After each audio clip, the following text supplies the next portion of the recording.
Bon appetit! Estonian Food Fair. Teil oli siin tore võistlus. No veekann ei ole tegelikult enam tabuteema. Enamus eestlastel on see Aquaphor-kann juba kodus ka olemas. Tuletame siis teistele meelde, kellel veel ei ole. Et miks see kannuvesi on parem kui lihtsalt tavaline pudeli või kraanivesi? Küsimus on hästi lihtne, et veevärk ei vasta iga kord nõuetele ja tihtipeale inimestele ei maitse ka võib-olla see kloori maitse või vee maitse. Meie kodudes on probleemid katlakiviga. Minge koju, tehke kann lahti, vaadake katlakivi on.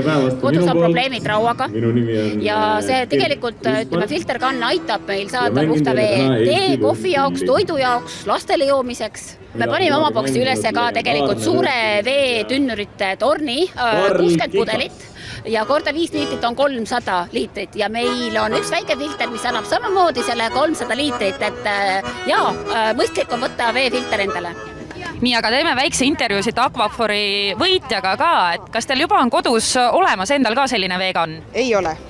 Aga arvate, et hakkate kasutama igapäevaselt, et see jutt kõlas küll väga põnevalt siin selle kannu kohta? Jah, ilmselgelt, sest Pärnus on ju ka lubjarikas vesi ja see on punkt 1, miks teda kasutada, miks mitte.